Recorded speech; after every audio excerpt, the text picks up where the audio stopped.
ان الحمد للہ والصلاۃ والسلام علی رسول اللہ اما بعد فاعوذ باللہ من الشیطان الرجیم بسم اللہ الرحمن الرحیم۔ میں شکریہ ادا کرتا ہوں آپ کا بھائی عبدالقیوم صاحب، آپ نے بہت ہی بہترین سوال کیا اور وقت کے کو پیش نظر رکھ کر حالات کو اور اس ماہ محرم کو، چونکہ ہمارے معاشرے میں محرم الحرام شروع ہوتا ہے تو ایک طبقہ وہ اپنے آپ کو مارنا پیٹنا شروع کر دیتا ہے، تو سوالات اٹھتے ہیں اور پوچھا جاتا ہے اس سوال کو بہت زیادہ کہ شیعہ روافض یہ کام کرتا ہے تو اہل سنت یہ کام کیوں نہیں کرتے؟ تو اہل سنت کیوں نہیں کرتے؟ ایک سمپل سادہ سا جواب تو یہ ہے کہ کیونکہ یہ قرآن و سنت میں نہیں ہے، اور اہل سنت قرآن اور سنت کو ماننے والے ہیں، قرآن صحابہ اور اہل بیت کو ماننے والے ہیں۔ قرآن میں ماتم کا ذکر نہیں، قرآن میں ماتم کا حکم نہیں، اللہ کے نبی علیہ السلام سے ماتم کا حکم نہیں، بلکہ اللہ کے نبی علیہ السلام سے یہ منع ہے۔ پھر اہل بیت اطہار کا یہ عمل نہیں، صحابہ اکرام کا یہ عمل نہیں، تو اس لیے یہ اہل سنت یہ کام نہیں کرتے۔ اہل تشیع کیوں کرتے ہیں، رافضی کیوں کرتے ہیں؟ کیونکہ ان کو حضرت زینب رضی اللہ تعالیٰ عنہا کی بددعا ہے کہ جنہوں نے کوفہ میں حضرت حسین اور خاندان نبوت کو بلا کر مروا دیا، کٹوا دیا، ذبح کروا دیا، تو وہ بددعا جو حضرت زینب رضی اللہ تعالیٰ نے کی تھی اور فرمایا کہ تم پیٹتے رہو، اپنے آپ کو مارتے رہو، تو یہ بددعا وہاں سے لگی ہے۔ یہ ان کی کتابوں کے اندر یہ بات موجود ہے کہ جب اللہ کے نبی صلی اللہ علیہ وسلم کے اس خاندان کو کٹوا دیا ان ظالموں نے خطوط لکھ کر، 12,500 خطوط، آپ اندازہ لگائیں کہ انہوں نے کتنی بڑی غداری کی ہے۔ آج ایک خط لکھ کے اگر کوئی کسی کو بلا کے مروا دے تو کتنا بڑا اس سے انتقام لیا جائے گا۔ انہوں نے 12,500 خطوط لکھے اور 12,500 خطوط لکھ کر بلوایا اور وہاں سے یہ بھاگ گئے، اور انہوں نے حضرت حسین اور خاندان نبوت کو وہاں ذبح کروایا اور سب کو ختم کروا دیا۔ تو اس وقت خاندان نبوت کی اس اللہ کے نبی علیہ السلام کی اس بیٹی نے وہاں کھڑے ہو کر ہیں، خاندان نبوت کی یہ بیٹی ہیں، انہوں نے وہاں بددعا کی تھی اور انہوں نے فرمایا کہ تم جب عورتیں ساری جمع ہو کے آئی اور پیٹنے مارنے لگی اپنے آپ کو کہ وہ تمہارے ساتھ بڑا ظلم ہو گیا، تو حضرت زینب نے کہا کہ تم لوگ پیٹتے ہو اپنے آپ کو، تم مارتی ہو، تمہارے مردوں نے ہمارے ساتھ یہ کام کیا ہے، تمہارے مردوں نے ہمارے خاندان کو ذبح کیا ہے اور تم آ کر پیٹ اور رو رہی ہو، اور میں بددعا کرتی ہوں کہ تم زیادہ اپنے آپ کو مارتے اور پیٹتے رہو اور کم ہنسو۔ یہ بات حضرت زینب نے وہاں پر کی اور بے شمار بددعائیں کی ہیں۔ انہی بددعاؤں کا اثر ہے کہ یہ آج تک پیٹتے چلے آ رہے ہیں، ورنہ قرآن حدیث سنت میں آپ کو کہیں پر بھی یہ مارنا پیٹنا نہیں ملے گا۔ میں قرآن سے حوالہ پیش کرتا ہوں، الشیطان الرجیم، بسم اللہ الرحمن الرحیم، یا ایھا الذین آمنوا استعینوا بالصبر والصلاۃ۔ اللہ رب العالمین قرآن کریم میں واضح طور پر ارشاد فرما رہے ہیں، اے ایمان والو تم صبر کرو، استعینوا، اللہ تعالیٰ سے مدد مانگو، صبر کرو، بالصلاۃ، نماز کے ذریعے سے تم صبر کرنا ہے تم نے، اور تم نے اللہ سے مدد مانگنی ہے کس کے ذریعے؟ نماز کے ذریعے سے۔ رونا چیخنا چلانا مار پیٹ ماتم نہیں کرنا۔ اب شیعہ کتب کی روشنی میں دیکھتے ہیں کہ اس کی آیت کی تفسیر میں شیعہ کیا لکھتے ہیں۔ شیعہ کے مشہور مفسر ہیں فتح اللہ کاشانی، ٹھیک ہے، شیخ فتح اللہ کاشانی، یہ منہج الصادقین ان کی تفسیر ہے، اس کے اندر لکھتے ہیں کہ اس آیت کے ضمن میں یا ایھا الذین آمنوا استعینوا بالصبر والصلاۃ، کہ یہاں پر اللہ رب العالمین نے کسی کے غم پر، مر جانے پر، کسی کے فوت ہو جانے پر اپنے آپ کو مارنے پیٹنے سے منع فرمایا ہے۔ یہ فتح اللہ کاشانی اپنی تفسیر میں لکھتے ہیں۔ پھر اسی طرح ان کی ایک اور تفسیر ہے، اس میں التبیان فی تفسیر القرآن، شیخ ابو جعفر طوسی لکھتے ہیں کہ اس آیت میں اللہ رب العالمین نے غم منانے سے، شہداء ہوں ان کے غم کرنے سے، ان پر پیٹنے سے، ماتم کرنے سے منع فرمایا ہے۔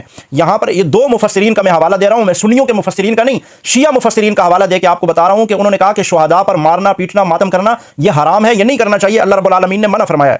پھر آپ دیکھیے آگے چلے، اللہ کے نبی صلی اللہ علیہ وسلم کا پاک ارشاد ہے، لیس منا من ضرب الحدود وشق الجیوب ودعا بدعوى الجاہلیہ، فرمایا کہ ہم میں سے نہیں ہے۔ اوپر قرآن کیا کہہ رہا ہے؟ یا ایھا الذین آمنوا، اے ایمان والو، جو ایمان والے ہیں وہ صبر کریں گے، وہ اللہ سے مدد مانگیں گے۔ نیچے اللہ کے نبی کیا فرما رہے ہیں؟ لیس منا، وہ ہم میں سے نہیں ہے، من ضرب الحدود وشق الجیوب ودعا بدعوى الجاہلیہ، وہ ہم میں سے نہیں ہے جو اپنے چہرے کو پیٹے، اپنے کپڑے پھاڑے اور جاہلیت کے زمانے کی طرح آہو بکا، چیخو پکار کرے اور ماتم کرے اور پکارے اور آوازیں لگائے۔ تو آپ دیکھیں ان کے ماتم کے اندر کیا ہوتا ہے، ان کے ذاکرین بیٹھ کر چیختے چلاتے ہیں، منہ پہ تھپڑ لگاتے ہیں، اپنے کپڑے پھاڑتے ہیں۔ میں نے اب کچھ چند روز قبل دیکھا کہ ایک ذاکر بیٹھا ہوا ہے اور وہ اپنے آپ کے جسم پر کچھ نے مٹی ملی ہوئی ہے اور کیچڑ مل کے وہ اپنے آپ کو تھپڑ مار رہا ہے۔ تو یہ سارے کام کرتے ہیں، یہ اللہ کے نبی علیہ السلام کی مخالفت میں کرتے ہیں، یہ قرآن میں بھی نہیں، سنت میں بھی نہیں، بلکہ منع ہے۔ پھر اہل بیت اطہار میں دیکھیں، حضرت علی رضی اللہ تعالیٰ عنہ شہید ہوئے، کیا حضرت حسن نے یہ کام کیا؟ کیا سیدنا حسین نے یہ کام کیا؟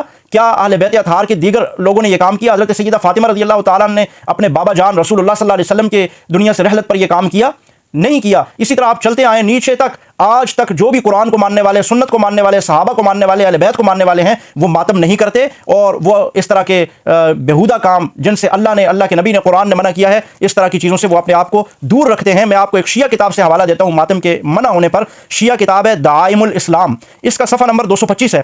حضرت سیدنا علی رضی اللہ تعالیٰ عنہ کی روایت ہے، ان کی کتاب کے اندر حضرت علی فرماتے ہیں کہ جب اللہ کے نبی صلی اللہ علیہ وسلم کے بیٹے ابراہیم فوت ہو گئے تو اس پر اللہ کے نبی علیہ السلام رو رہے تھے، آنکھوں سے آنسو جاری تھے، تو حضرت علی فرماتے ہیں کہ میں نے پوچھا اللہ کے رسول کیا آپ بھی روتے ہیں؟ کیا آپ بھی آنسو بہاتے ہیں اپنے بیٹے کی وفات پر؟ تو اللہ کے نبی صلی اللہ علیہ وسلم نے فرمایا کہ ہاں، میں تمہیں رونے سے منع نہیں کرتا، کیونکہ جب تمہارا کوئی اپنا دنیا سے رخصت ہوتا ہے تو تمہیں رونا آتا ہے، رونے سے منع نہیں کرتا۔ کس چیز سے منع کرتا ہوں؟ آگے الفاظ سنے حضرت علی کے، میں تمہیں نوحہ اور ماتم کرنے سے منع کرتا ہوں۔ اللہ کے نبی علیہ السلام نے واضح طور پر یہ فرمایا کہ میں نوحہ کرنے سے، ماتم کرنے سے تمہیں روکتا ہوں۔ اور نوحہ اور ماتم کیا ہے وہ آج یہ اگلے 10 دن آپ بخوبی دیکھ لیں گے کہ نوحہ اور ماتم کیا ہوتا ہے۔ تو اس سے حضرت علی نے، رسول اللہ صلی اللہ علیہ وسلم نے، قرآن نے، نبی نے منع فرمایا۔ اہل بیت اطہار کا ایسا کوئی عمل بھی نہیں ہے۔ جو لوگ بھی یہ کام کرتے ہیں وہ قرآن، سنت، اہل بیت اور صحابہ اکرام اور دین اسلام اور شریعت کے خلاف کرتے ہیں۔ حضرت سیدنا علی رضی اللہ تعالیٰ عنہ، سیدہ حضرت فاطمہ رضی اللہ تعالیٰ عنہ اپنے بابا جان محمد رسول اللہ صلی اللہ علیہ وسلم کی وفات پر وہ ماتم کرتی، لیکن حضرت فاطمہ رضی اللہ تعالیٰ عنہ کا ماتم یہ بتا دیں کہ سیدہ فاطمہ رضی اللہ تعالیٰ عنہ نے اپنے بابا جان رسول اللہ صلی اللہ علیہ وسلم کی وفات پر ماتم کیا ہو، حضرت علی نے کیا ہو، حضرت حسن نے کیا ہو، حضرت حسین نے کیا ہو، پھر آگے امام زین العابدین ان کے سامنے ان کا خاندان کٹ رہا ہے، انہوں نے ماتم کیا ہو، پھر چلتے جائیے۔ قرآن، سنت، اہل بیت کو ماننے والا کوئی بھی شخص ماتم نہیں کرتا، کیونکہ وہ جانتا ہے کہ قرآن اور سنت کے یہ خلاف کام ہے۔